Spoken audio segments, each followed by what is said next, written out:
You may have noticed we meditated longer tonight because I thought everybody would probably appreciate that after. If you haven't been meditating every day at home since you were last here, I really wanted to ask everybody what you did over the Christmas holidays, but I think that's like the teacher in me wanting to. I found a magazine, a free magazine in a coffee shop this morning, and it said something about strategies for how to age well. And so I thought, well, this should be good. And I took it home to read it. And I thought, I'll find lots of things to talk about. If you're Buddhist, you don't do this, right? And instead, I found this beautiful list of things that were really aligned with what we talk about all the time. And we use we have the Metta Sutta, and there's what is the one with all the benefits of loving kindness? What's the name of it in Pali? Yeah, Mettani Sansas.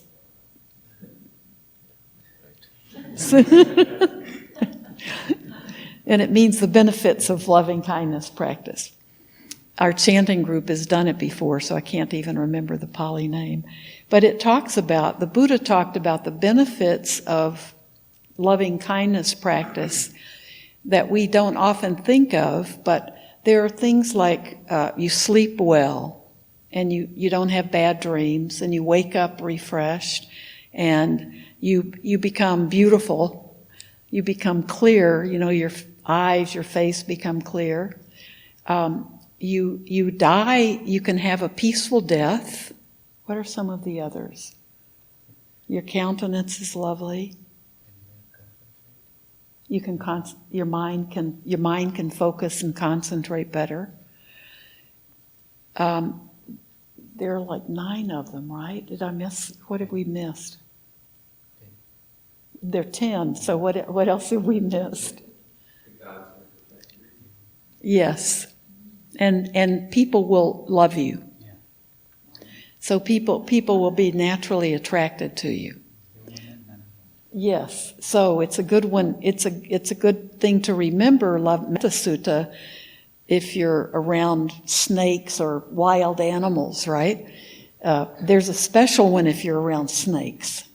But the Metta Sutta, if you practice it a lot, even animals will not harm you.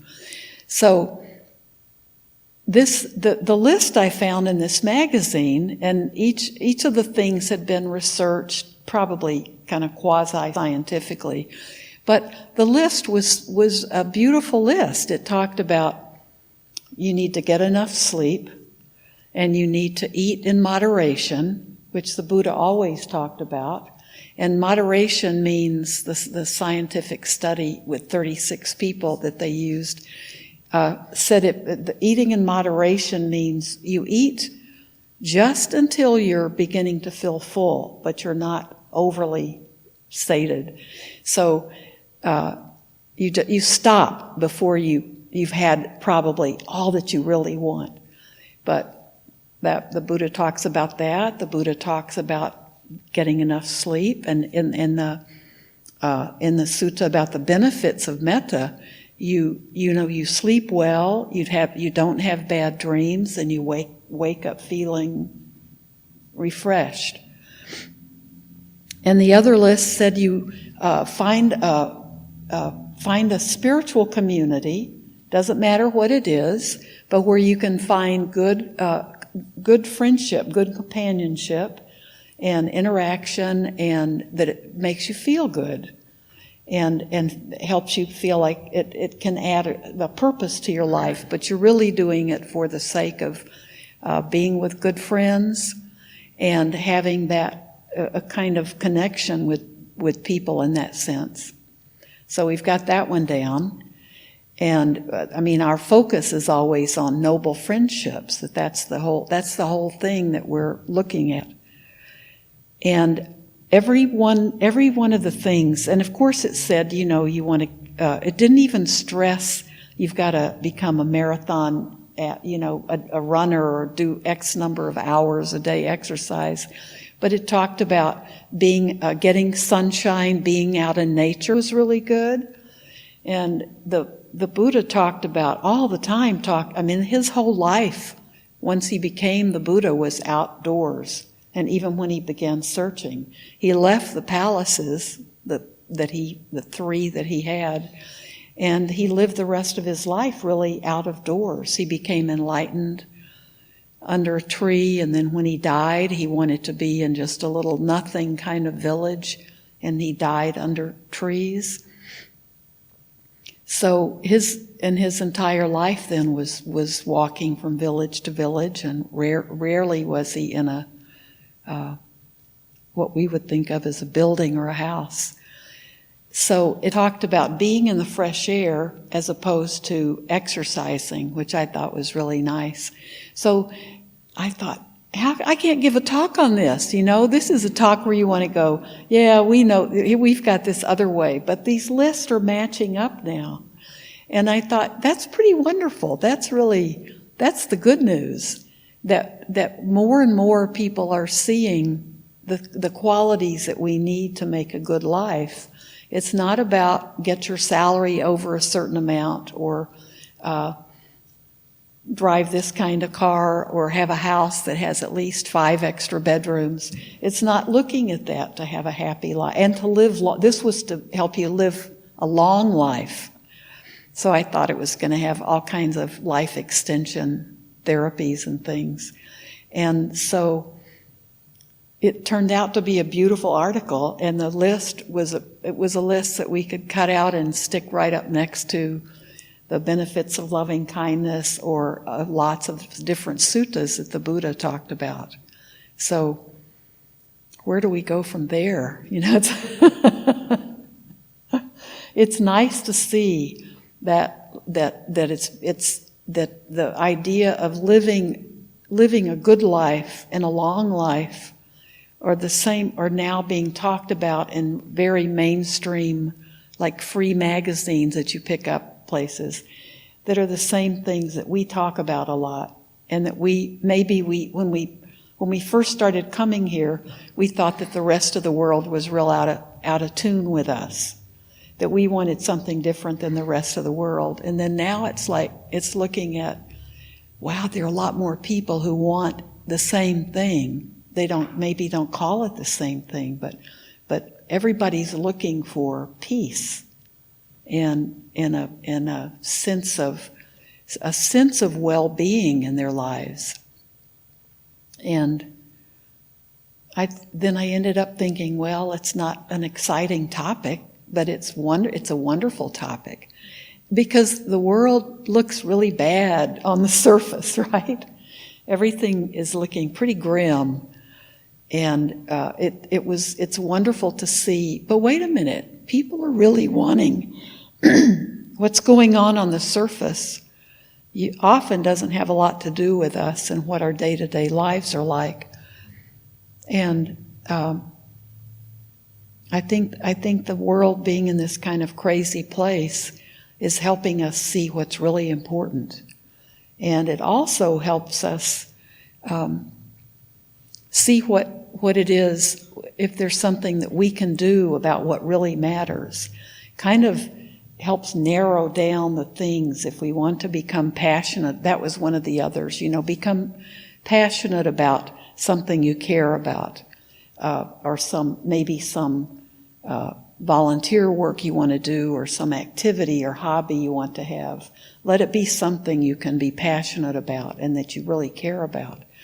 And I think the chaos that we see when we turn on the news or listen to the news,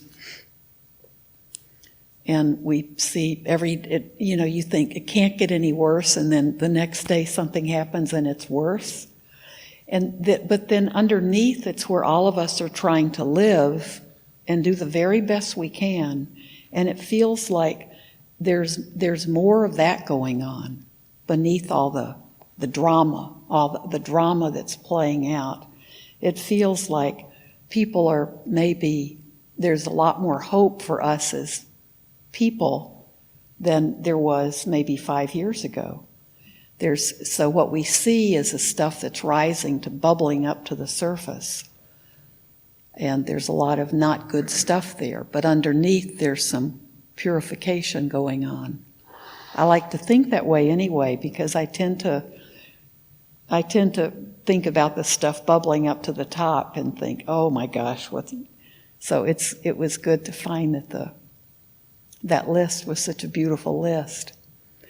And it wasn't about having Botox and plastic surgery that could help you, or going into some life extension program. It was about living a balanced, healthy, peaceful, but active, and a life where you're doing what matters most in your life, and having friendship and companionship and a spiritual element in your life that's really real. So that's what I wanted to talk about tonight.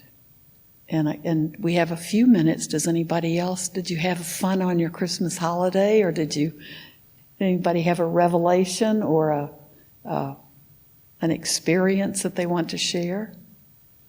Along your lines, I was reading an article, like you were talking about sunlight. And sunlight has UVA, UVB, and it kills bacteria, fungus, and viruses.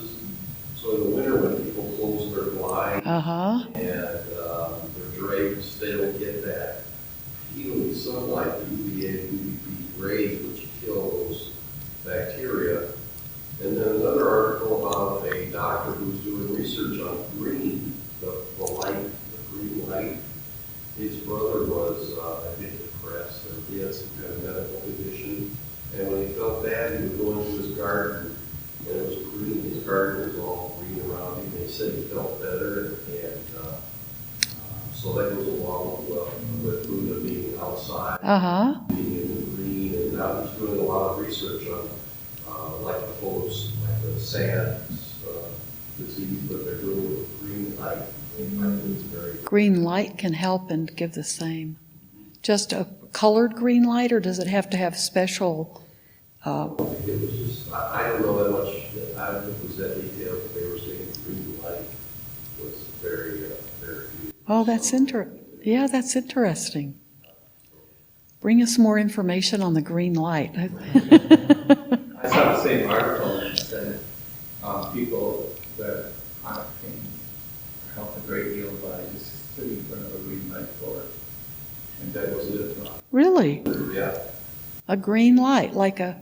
Rush hour lights. Yeah, or if you have a Christmas tree that has green lights in it, don't take your Christmas tree down. Or buy Christmas tree lights and just hang them on something. Put them around your Buddha, around on your altar. I just wanted to make a comment that sometimes all of the stuff all around feels like you can't do anything. But when you actually practice loving kindness and you elevate yourself and then you elevate someone else, you never know what that person might be inspired to do or who they might be inspired to help. Like someone who doesn't care at all about the environment. If you somehow help a person feel better, or you help someone who's poor, help someone improve their mood, you just can't tell what that might engender. And so I think it's really important to remember that every little loving kindness you practice, it's like a seed planted that person might turn and help someone else, and that person might be enabled to help the environment. That kind of. Absolutely. That's something that we miss in all this. Yeah. And a lot of that's about, we have to let go of our egos in a way. We don't know what effect we have. And we don't know who we're affecting. And if we let go of a need to know that and just do it from our hearts, just be that way because that's